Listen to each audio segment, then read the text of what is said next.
Assalamualaikum warahmatullahi wabarakatuh. Teman-teman, jumpa lagi dalam Ceria Bimbel ASN, dan hari ini kita akan bahas materi TWK terakhir, yaitu bahasa Indonesia atau bahasa nasional. Nah, yang mana materi ini akan mempermudah Anda mendapatkan skor maksimal.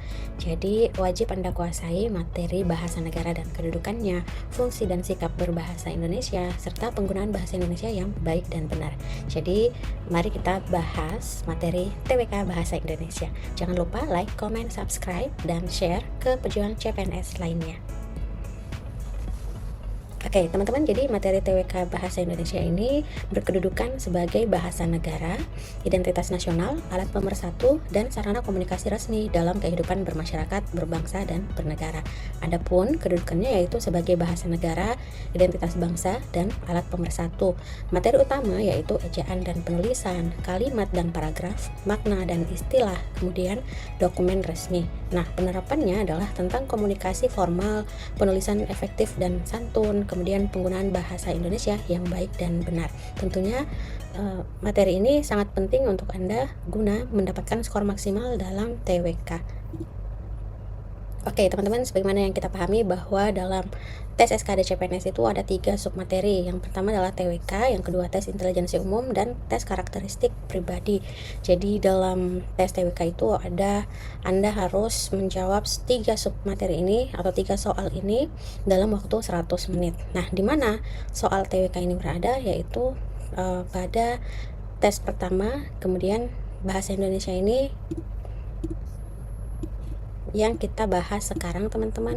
Nah, yang mana bahasa negara dalam TWK itu bertujuan mampu menggunakan bahasa Indonesia sebagai bahasa persatuan yang sangat penting kedudukannya dalam kehidupan bermasyarakat, berbangsa, dan bernegara. Jadi teman-teman, untuk soal TWK sendiri itu terdiri dari 30 soal, yang mana jika kita analisis di sini kan ada 5 submateri ya. Dalam TWK ada nasionalisme, ada integritas, ada bela negara, ada pilar negara, dan terakhir bahasa Indonesia. Yang kalau kita kalkulasi itu sebenarnya masing-masing 6 soal. Jadi ada 6 soal nasionalisme, 6 integritas, 6 bela negara, 6 soal tentang pilar negara, dan 6 soal tentang bahasa Indonesia. Jadi teman-teman, jika Anda mampu menjawab dan memahami kata kunci dari setiap submateri ini, maka akan mudah bagi Anda untuk menemukan jawaban yang tepat dan benar. Kemudian untuk TIU sendiri itu ada 3 kemampuan yang akan diujikan: kemampuan verbal, numerik, dan kemampuan figural. Untuk TKP sendiri ada 6 submateri yang akan diujikan, yaitu pelayanan publik, jejaring kerja, sosial budaya, teknologi informasi dan komunikasi, profesionalisme, dan anti radikalisme. Jadi teman-teman, soal TWK seperti yang tadi kita pahami itu ada 30 butir soal, TIU ada 35, dan TKP ada 45 butir soal, yang mana totalnya adalah 110 soal. Kemudian teman-teman, untuk skornya itu bobot jawaban benar bernilai 5 dan salah atau tidak menjawab bernilai 0. Kemudian untuk materi TKP itu bobotnya 1 paling rendah dan nilai paling tinggi adalah 5, serta tidak menjawab akan bernilai 0. Jadi sebaiknya Anda menjawab saja, teman-teman. Kemudian untuk nilai ambang batas atau nilai minimal, maka Anda harus menjawab mendapatkan nilai 65, teman-teman, untuk lulus passing rate TWK. Kemudian untuk TIU Anda harus memperoleh nilai 80, dan untuk TKP Anda harus memperoleh nilai 166 untuk bisa masuk ke tahap selanjutnya atau tes selanjutnya. Oke, teman-teman, jadi ini untuk teman-teman yang putra atau putri lulusan terbaik berpredikat pujian atau cum laude, itu nilai kumulatifnya paling rendah 311, teman-teman, dan nilai TIU-nya itu paling rendah 85. Nah, ini ya. Jadi apabila formasi umum itu nilainya hanya 311, teman-teman. Kemudian nilai TIU-nya itu paling rendah 85, yang mana jika formasi umum itu hanya 80, teman-teman. Nah, di sini dia dinaikkan 5 angka. Kemudian ini untuk teman-teman di daerah putra-putri Papua berkebutuhan khusus, disabilitas, dan di daerah tertinggal. Jadi nilai TIU-nya itu diturunkan menjadi paling rendah 60. Oke, teman-teman, kita masuk ke contoh soal TWK Bahasa Indonesia. Dalam sebuah rapat koordinasi antar instansi, seorang pejabat menyampaikan pemaparan dengan mencampurkan banyak istilah asing, padahal seluruh peserta rapat adalah aparatur pemerintah Indonesia dan tersedia padanan istilah dalam bahasa Indonesia. Pejabat tersebut beralasan bahwa penggunaan istilah asing menunjukkan profesionalitas dan kemampuan global berdasarkan kedudukan bahasa Indonesia sebagai bahasa negara. Sikap yang paling tepat adalah A. Membenarkan penggunaan istilah asing karena menunjukkan kualitas intelektual aparatur negara. B. Menggunakan bahasa asing sepenuhnya agar komunikasi pemerintahan tampak modern dan berdaya saing global. C. Mengutamakan bahasa Indonesia dalam forum resmi dengan penggunaan istilah asing hanya jika diperlukan dan belum memiliki padanan yang tepat. D. Melarang seluruh penggunaan istilah asing karena bertentangan dengan semangat nasionalisme. Atau E. Menggunakan bahasa daerah agar komunikasi terasa lebih dekat dan mencerminkan budaya lokal. Oke, teman-teman, silakan Anda jawab dalam 10 detik.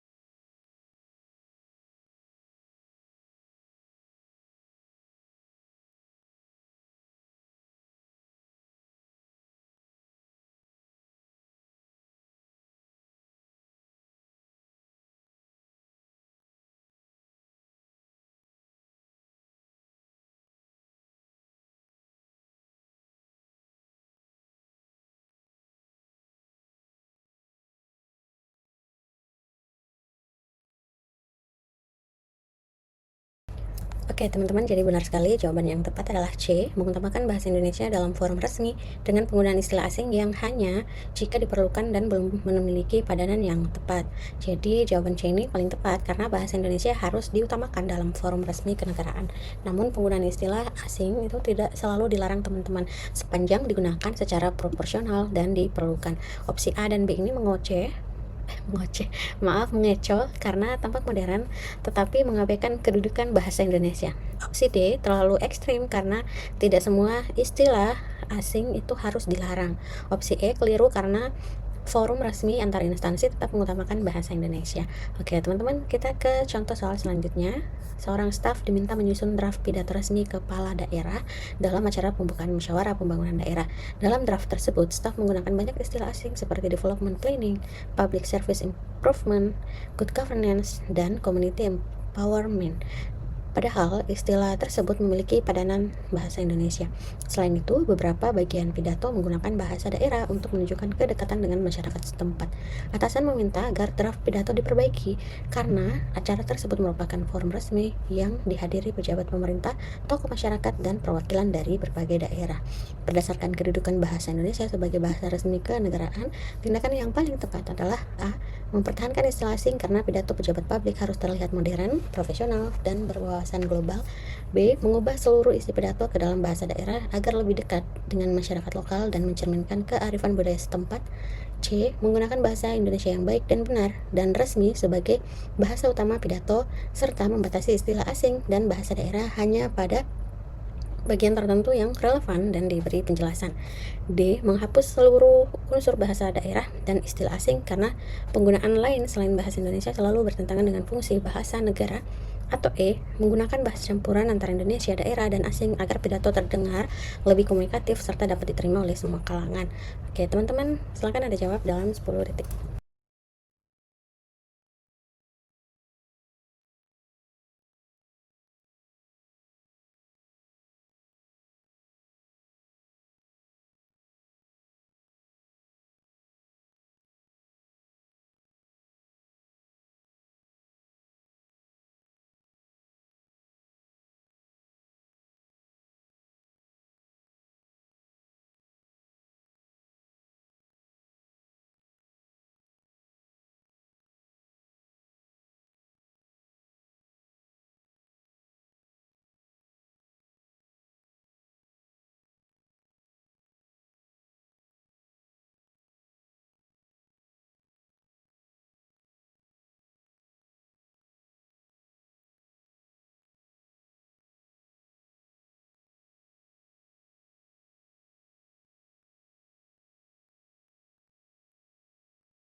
Oke, teman-teman, jadi jawabannya benar sekali yaitu C, paling tepat karena dalam pidato resmi kenegaraan atau pemerintahan, bahasa Indonesia harus menjadi bahasa utama.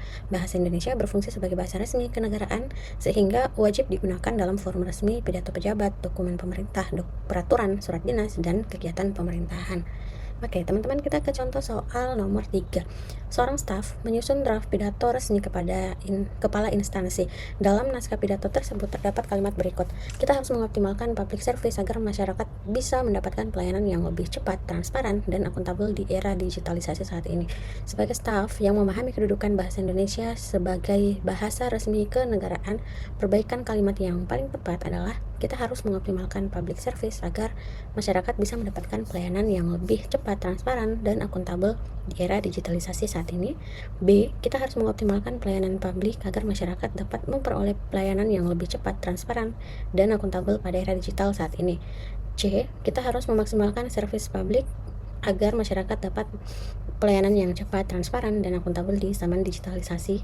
D. Kita harus mengoptimalkan pelayanan kepada masyarakat agar rakyat dapat merasakan servis cepat dan transparan dan akuntabel di era modern. Atau E. Kita harus mengoptimalkan pelayanan publik supaya masyarakat bisa mendapatkan servis yang lebih cepat, transparan, dan akuntabel.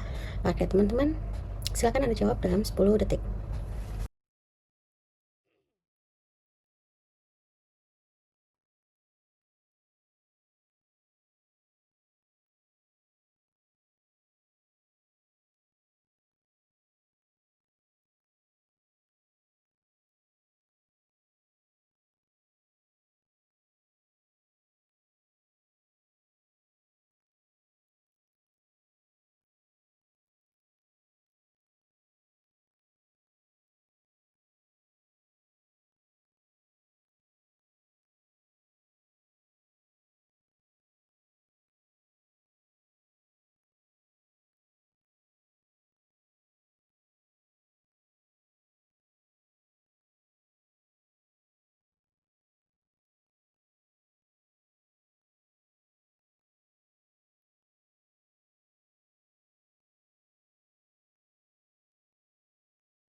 Oke, teman-teman, jadi jawaban yang tepat adalah C. Kita harus memaksimalkan service publik agar masyarakat dapat mendapat pelayanan yang cepat, transparan, dan akuntabel di zaman digitalisasi.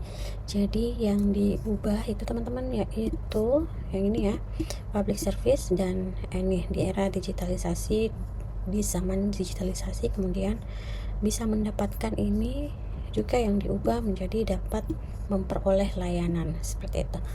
Oke, teman-teman, kita ke contoh soal selanjutnya. Perhatikan paragraf dalam draft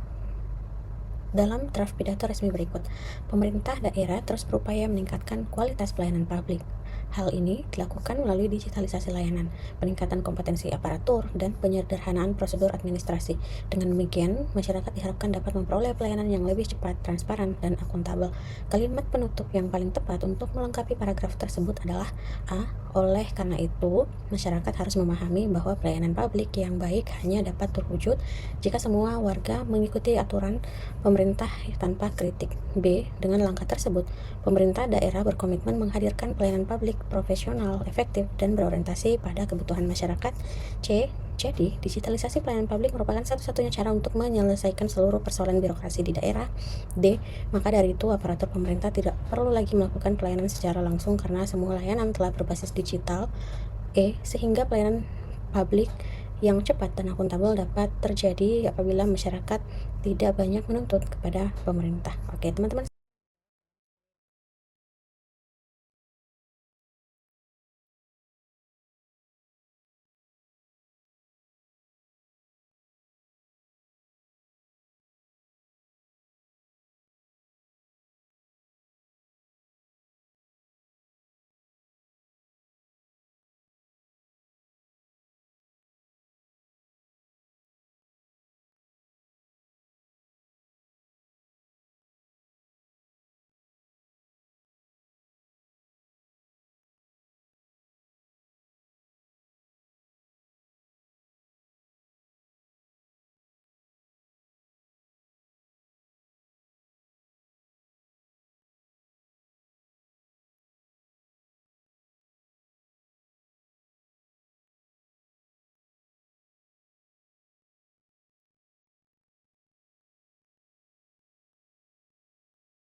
Oke teman-teman, jadi jawabannya benar sekali yaitu B, karena kalimatnya logis, efektif, baku, dan sesuai dengan isi paragraf. Paragraf membahas supaya pemerintah daerah meningkatkan pelayanan publik melalui digitalisasi, peningkatan kompetensi aparatur, dan penyederhanaan administrasi.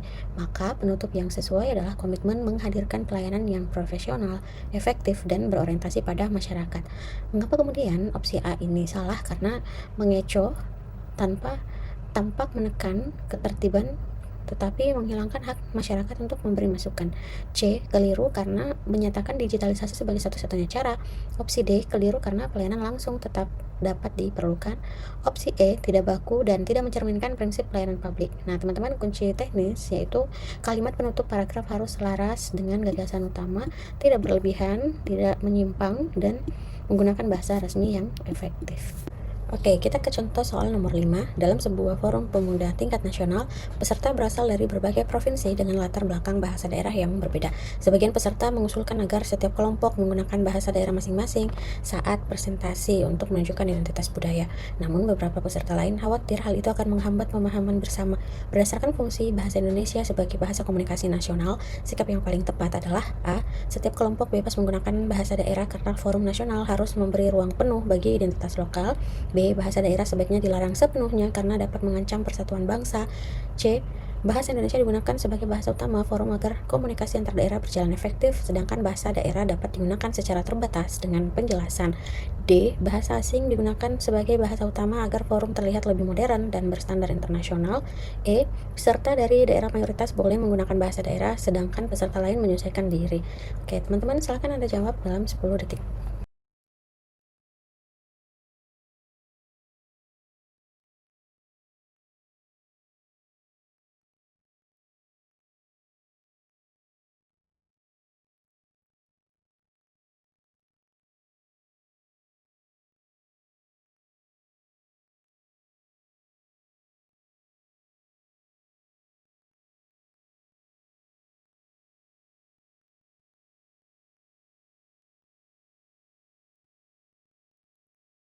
Oke, teman-teman, jadi jawaban yang benar adalah C, karena bahasa Indonesia berfungsi sebagai alat komunikasi nasional yang menghubungkan masyarakat dari berbagai daerah. Bahasa daerah tetap boleh dihargai, tetapi dalam forum nasional, bahasa Indonesia itu harus menjadi bahasa utama agar pesan dipahami bersama. Oke, teman-teman, kita ke contoh soal nomor 6. Seorang mahasiswa menyusun artikel ilmiah tentang tradisi lokal di daerahnya. Ia ingin mempertahankan beberapa istilah adat dalam bahasa daerah karena istilah tersebut memiliki makna budaya yang khas dan sulit diterjemahkan secara langsung. Namun, artikel tersebut akan dipublikasikan dalam jurnal nasional berbahasa Indonesia. Langkah penulisan yang paling tepat sesuai fungsi bahasa Indonesia sebagai bahasa pengembangan ilmu, pengetahuan, dan budaya adalah A. Menulis seluruh artikel dalam bahasa daerah agar makna budaya tidak berubah. B. Menghapus semua istilah adat karena artikel ilmiah nasional hanya boleh menggunakan bahasa Indonesia baku.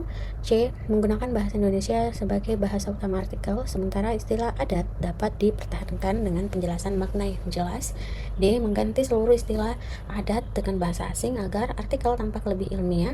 E. Menulis artikel dengan campuran bahasa Indonesia, bahasa daerah, dan bahasa asing tanpa penjelasan agar lebih kaya secara budaya. Oke, teman-teman, silakan Anda jawab dalam 10 detik.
teman-teman, jadi jawabannya benar sekali, yaitu C, karena bahasa Indonesia berfungsi sebagai sarana pengembangan ilmu, pengetahuan, dan budaya. Dalam penulisan ilmiah nasional, bahasa Indonesia digunakan sebagai bahasa utama agar gagasan dapat dipahami secara luas. Nah, istilah adat tetap dapat dipertahankan apabila memiliki karakter khusus, tetapi harus diberi penjelasan agar tidak menimbulkan kekaburan makna. Oke, teman-teman, kita ke contoh nomor 7. Dalam sebuah seminar nasional, panitia meminta seluruh pemateri menggunakan bahasa Indonesia agar peserta dari berbagai daerah dapat memahami materi dengan baik. Namun, salah satu pemateri tetap menyampaikan sebagian besar materinya dalam bahasa daerah karena menganggap hal tersebut sebagai bentuk pelestarian budaya lokal. Sebagian peserta dari daerah lain akhirnya tidak memahami isi penyampaian tersebut. Berdasarkan fungsi bahasa Indonesia sebagai bahasa negara, sikap yang paling tepat adalah A. Membenarkan pemateri karena bahasa daerah harus diutamakan sebagai bentuk pelestarian budaya bangsa. B. Menolak penggunaan bahasa daerah dalam semua kegiatan karena dapat menghambat persatuan nasional. C. Membiarkan setiap pemateri menggunakan bahasa daerah masing-masing karena keberagaman harus diberi kebebasan penuh. D. Menggunakan bahasa asing agar peserta dari berbagai daerah memiliki standar komunikasi yang sama. Atau E. Menggunakan bahasa Indonesia sebagai bahasa utama dalam forum nasional tetapi tetap dapat memperkenalkan bahasa daerah secara terbatas dengan penjelasan. Oke, teman-teman, silakan Anda jawab dalam 10 detik.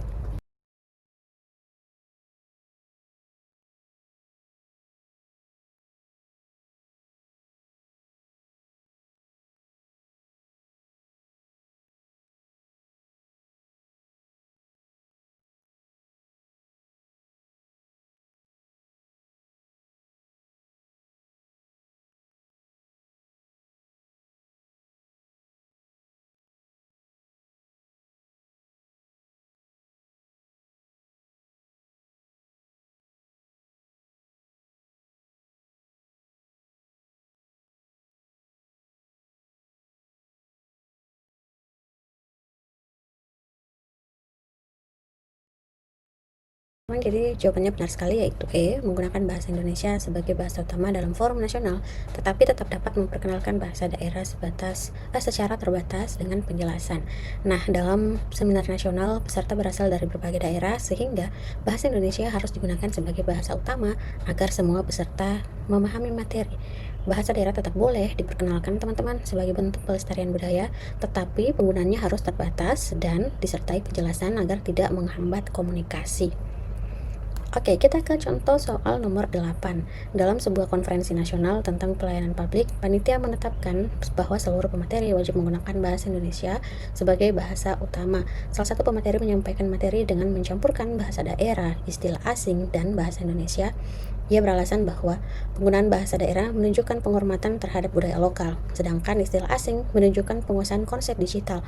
Namun, sebagian peserta dari daerah lain tidak memahami bahasa daerah yang digunakan, dan beberapa istilah asing sebenarnya telah memiliki padanan baku dalam bahasa Indonesia. Berdasarkan kedudukan bahasa Indonesia sebagai bahasa negara, penilaian yang paling tepat terhadap tindakan pemateri tersebut adalah A. Tepat karena bahasa daerah dan bahasa asing menunjukkan bahwa pemateri memiliki wawasan budaya lokal dan global yang lebih luas. B. Tepat karena dalam forum nasional setiap pemateri memiliki kebebasan penuh untuk memilih bahasa sepanjang maksud di pembicaraan dapat dipahami sebagian peserta. C.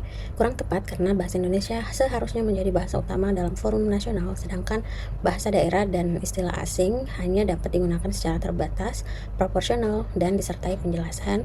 D. Tidak tepat karena seluruh penggunaan bahasa daerah dan bahasa asing dalam forum resmi harus dilarang demi menjaga kemurnian bahasa Indonesia. Atau E. Tidak tepat karena forum nasional sebaiknya menggunakan bahasa asing agar lebih netral dan tidak berpihak pada daerah tertentu. Oke, teman-teman, silahkan Anda jawab dalam kolom komentar. Nah, teman-teman, Ceria Bimbel ASN juga memiliki produk berupa buku panduan lengkap CPNS atau CSN tentang strategi, materi, dan latihan terbaru soal sesuai dengan kisi-kisi resmi. Jadi teman-teman yang ingin memilikinya, silakan DM ke TikTok Ceria Bimbel ASN atau menghubungi WA yang tertera.